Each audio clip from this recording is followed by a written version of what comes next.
now begin your presentation. Hi, my name is Aban. My name is Salma. My name is Ruth. I'm Sasha. I'm Zainab. At Enactus BPP, each project is based on delivering a real solution for a real need. We have created opportunities, jobs and social enterprises. This year, Enactus BPP has, through its projects, generated over £81,000, created 122 jobs, directly improved the quality of life and standard of living of thousands at home and abroad. We would like to introduce you to the framework for both our project and our presentation today. Need. Each project meets a real need based on a thorough needs assessment. Solution. Using business and economic concepts to deliver solutions tailored to the need. Success. Ensure a foundation of success through measuring impact on the quality of life and standard of living of the beneficiaries. Sustainability. Ensure our projects are sustainable. Scalability. Scale the project to impact as many people as possible. We would now like to take you to our first project today, based in the heart of London, Freedom Workers.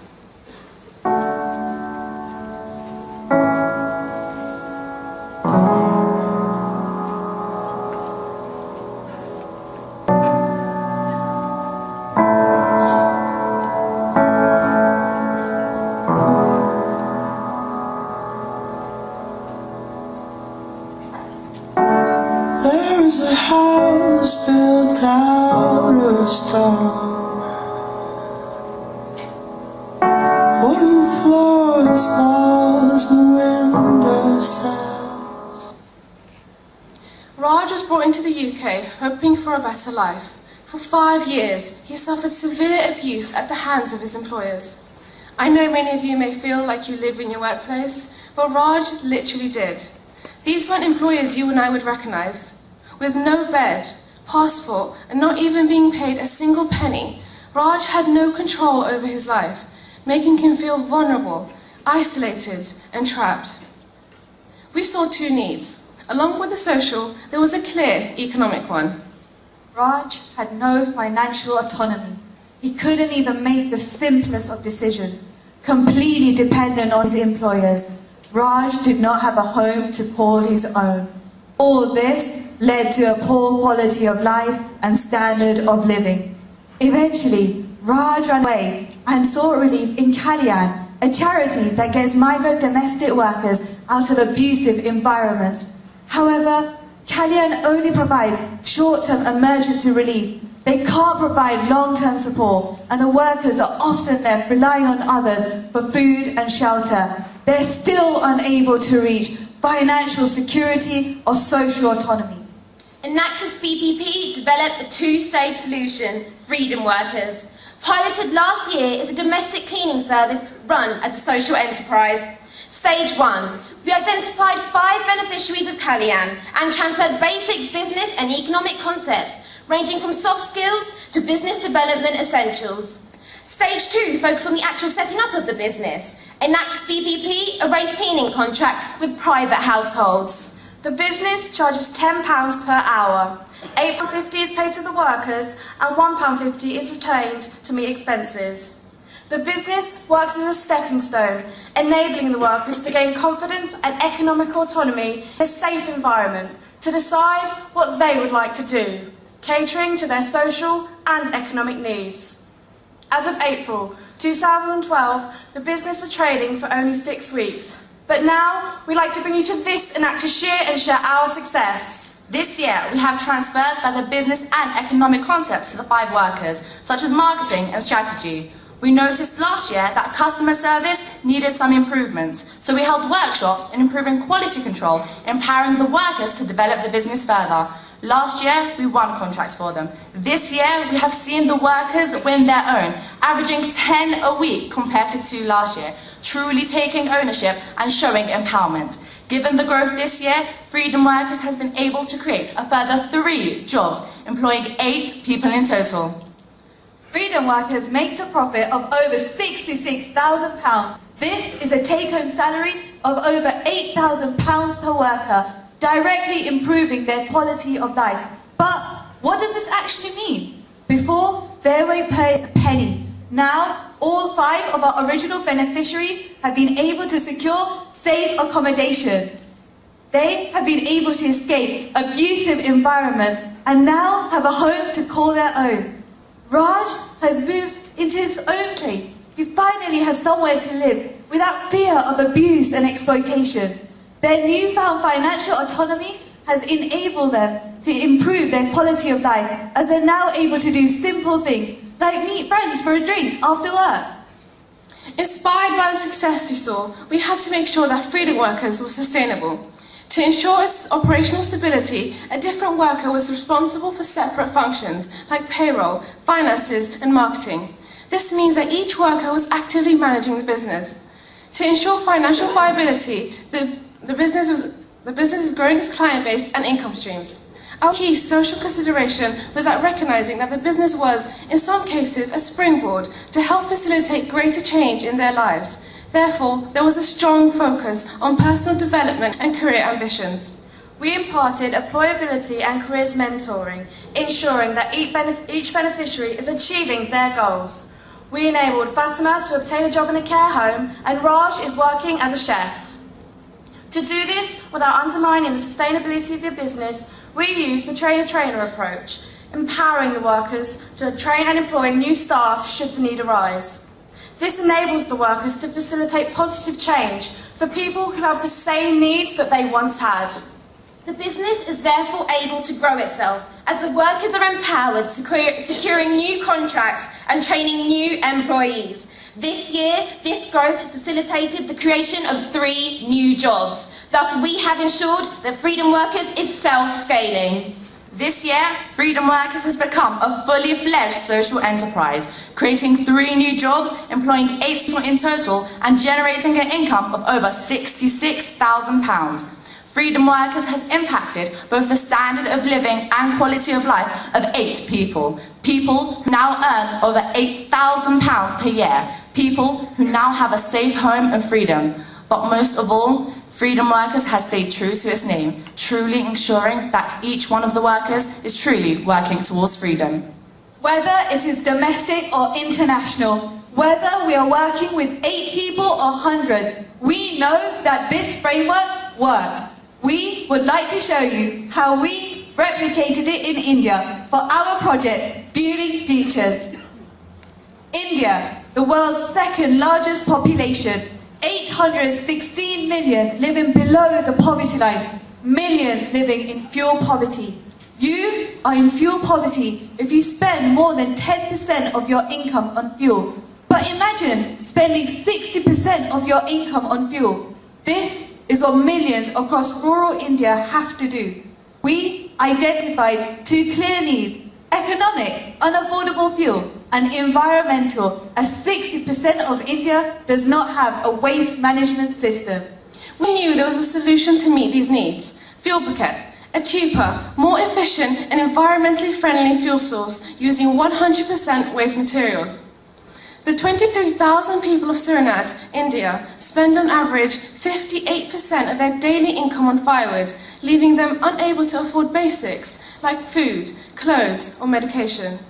The no waste management system means excessive litter. This is unhygienic and environmentally unfriendly. However, we saw this as an opportunity. The ingredients needed for the briquette were readily available. We identified an important social factor. Many women of the village were unemployed, but wanted to change this. We took entrepreneurial action by setting up a fuel briquetting social enterprise with 45 unemployed women, ensuring the solution was community-led. We taught the women the production process, as well as business and economic concepts needed to run the enterprise. We also created a base environment, raising awareness of fuel poverty amongst the local community. This enabled us to set up a recycling scheme with the local timber mill, banana chip factory and school, who provide the waste paper, banana chips and wood chips needed to make the briquettes. We secured the hand presses needed for production. The women work in groups on a rotational basis, each focusing on a key business function: production, sales and finance. A pack of briquettes, enough for a family's daily fuel needs, is sold for 7 rupees, a 50% saving on firewood, translating into an improved standard of living. Last year, the pilot was a success as the women were able to establish the business. This year, we saw a 50% increase in demand, thus production increased to 4,500 briquettes a day. This means that 375 families are buying them daily.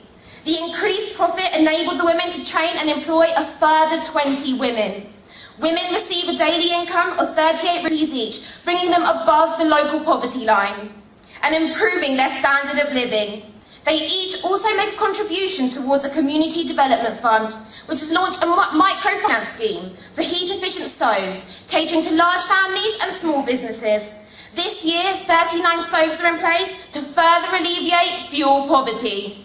In Suriname, we saw improvement in both the quality of life and standard of living of the women making the briquettes and the community members buying them. We took key measures to ensure sustainability. 1. Creating a base environment by raising community support to stimulate demand and establish supply links with organisations providing waste. 2. Transferring business and economic concepts to operate the enterprise. We recognise that 13 months of consistent profit achieved by taking these measures indicated the business's long-term financial sustainability. In Suriname, we saw that a community of women living in poverty could be mobilised to create a wider impact, and we realised that this project could be replicated. To do this, we built relationships with a partner that had a national network and a vision to aid impoverished communities, the Indian Orthodox Church, in order to build scale in a sustainable way. We trained 40 priests the briquette making process and transferred business and economic concepts. This trainer-trainer approach was key to future scalability, and the priests were our boots on the ground for expansion. It was through this collaboration that we knew we could scale Building Futures on a national level. To successfully empower the priests, we piloted an expansion in a small impoverished community in Nagpur. In Nagpur, we worked with the Purina School, a special needs boarding school for 45 differently abled students with conditions such as autism and Down syndrome. Our key economic consideration was that students come from financially deprived homes. Often seen as a burden to their families, the school takes in the students who face stigma, no employment prospects, and a future of severe deprivation. To replicate the project, we had to make a few tweaks. Understanding our beneficiaries' physical limitations, we had to work with the priest to find a local engineer to design a metal hydraulic press to ensure production efficiency. We also learned that Nagpur had an abundance of waste orange peel, so we created a new product, the anti-malaria briquette, given the massive prevalence of malaria in the area. 5 months on, the business has empowered and developed the students, as well as improved their quality of life and standard of living. The business has a revenue of 700 rupees a day. 15 rupees is reinvested into a development fund for the school. Each student also has a daily income of 27 rupees. But what does that actually mean? Ravi has Down syndrome. His family is living in poverty. Building Futures has empowered students like Ravi and enabled him to earn money, which he has chosen to contribute to his family's income. Ravi is seen as a solution to the problem rather than the problem itself. Ravi and his family's quality of life and standard of living has improved. Here is what our beneficiaries have to say about Building Futures.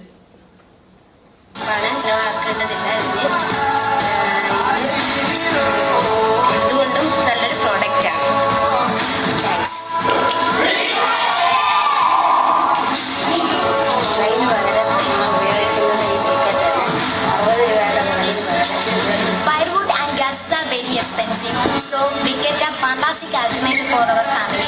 So thanks. Kerala में शुरनाथ जगह पे install किया है, वो बहुत success हो गया है। वो सुन के हम लोग उनको इधर बुला के इंस्टॉल करवा दिया है। और बाजू में विलेज को भी हम लोग ने दे रहे, वो लोग भी बहुत उनको ये देख के पसंद हो गया है, वो भी यूज करते हैं। Our pilots in Nagpur proved to us that Fueling Futures is not only successful and sustainable, but also scalable. We are incredibly proud to tell you that Fueling Futures has adapted into a further 3 locations in India. For the first time ever, we have managed to run a project with nationwide impact. Fueling Futures is flexible and adaptable, now working with those infected with HIV and leprosy. In Pune, Bangalore and Orissa, Fueling Futures has created a further 24 jobs and impacted 210 families. This year, we have empowered communities in need across India to implement Fueling Futures, changing their own lives and alleviating fuel poverty in their communities. Successful, sustainable, scalable. This is the ethos of Enactus BPP. We have created opportunities, jobs and social enterprises. This year, Enactus BPP has worked with migrant domestic workers, enabling them to earn money, secure safe homes and find their path to freedom. We have harnessed the power of hope, education and business to impact, empower and change 8 lives. This year, Enactus BPP has taken a scalable solution to alleviating fuel poverty in India. Fueling Futures has harnessed the power of communities, recycling and business to create 114 jobs for those in poverty. This year, Fueling Futures has brought a 50% saving to 685 families across India. That's nearly 5,000 people. Our projects this year have generated more than £81,000, employed 122 people, directly improving their quality of life, standard of living and addressed the needs of thousands at home and abroad. Successful, sustainable and scalable. That is Enactus BPP.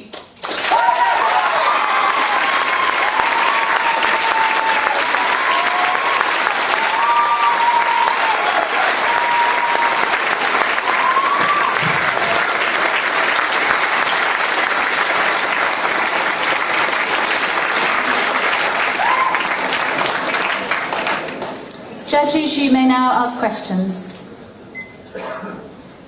Bob Meadows, Saxonbury, thank you very much indeed. With each of your projects, what do you see as the biggest risk regarding sustainability of the project after what have you done? Thank you for your question. Sustainability is something that we really want to make sure happens in our projects. So we put a lot of work into mentoring the people. The biggest issue we found is perhaps the people we work with are very vulnerable, and so it's difficult for us personally, who have not been through the experiences they've been through, to understand how to work with them better. But we have a very strong links with our project partners to ensure that we are working with them in the correct way so that they can learn the skills to ensure sustainability. Just to add to what my colleague said, in every one of our projects we have the train-the-trainer approach.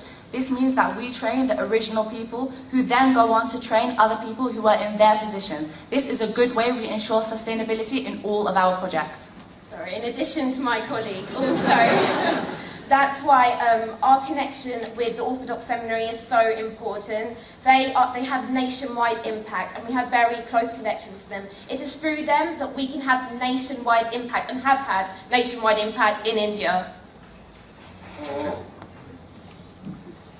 Thank you. Maggie Crompton, HSBC. In relation to Fueling Futures, given that you've used recycled materials for the briquettes, how have you ensured that you've got a consistent burning capacity or calorific value in those briquettes? The briquettes are made of equal measures of each. We've worked out the percentage of how much of each piece of recycled material goes into the briquettes to make sure that every single one has the same burning capacity so that they'll last the same amount of time. Hi, I'm Stuart Mitchell from SIG. On Freedom Workers, how do you ensure the quality of service going forward is actually delivered? Well, we mentored the beneficiaries that we work with because that was an issue we found last year, but this year we've worked on that with them because they were very scared last year. And so we've done mentoring schemes with them and made sure that they know how to work with customers well. And we have strong links with them, so if they ever come up with issues with customer service, they can let us know and we can help them with that and find others to help them. So just to follow up, what action do you take if you have a service that is below standard? We talk to the beneficiaries and find out what the issue is and where they're finding the difficulties, and we find a way to work with them. So we'll do a workshop with them on customer service to teach them the skills necessary to deal with the situations they're having trouble with. Simon Fowler from the John Lewis Partnership. Thank you for your presentation. 2 questions, if I may. You described the orange briquette as anti-malarial. I guess you mean it's mosquito repellent. Yes, that's what we mean. Yep, good. Thank you. And the second, what I meant by that is you don't eat it, you burn it, and therefore keep the mosquitoes away. Yeah, that's great. And then the second thing, on your briquettes, are you facing any competition from an idea in a country where there is so much recycled material that presumably others are looking to try and either steal the idea or you may have copied it from someone else?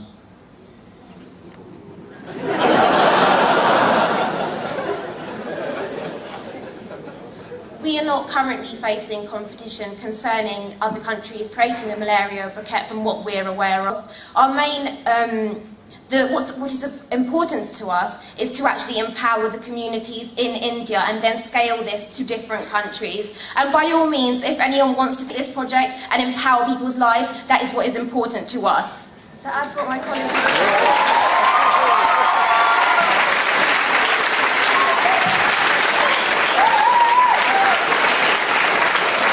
I think the audience agree with you. Just to add to what my colleague was saying, we're hoping that there is competition amongst the communities because we don't want to just help with fuel poverty, we want to make sure that it's eradicated. So hopefully in the future, other businesses will come up and the price will be brought down to the point where they're no longer in fuel poverty, and that is our hope. Ben Kingsley, Slaughter and May. I've noticed invested £3,500 in the Futures project this last year. Are you going to need to invest more over the course of the next year to make this a sustainable project going forward, and if so, how will you fund that? Sorry, could you repeat the question? I can't hear you. Sure, sorry. So the question was to say that you had to invest £3,500 in the Futures project this year. Will you have to invest similar amounts going forward to make it sustainable, and if so, how will you fund that? The beauty of this project is that once it has actually been established, the workers are empowered to further scale the project. Initially, we do fund the initial materials needed because we feel it's always important to create a foundation from someone to I'm which sorry, to the empower presentation themselves. time has expired. Apologies for cutting you off. Will everybody please thank the team for BPP for their excellent work and presentation.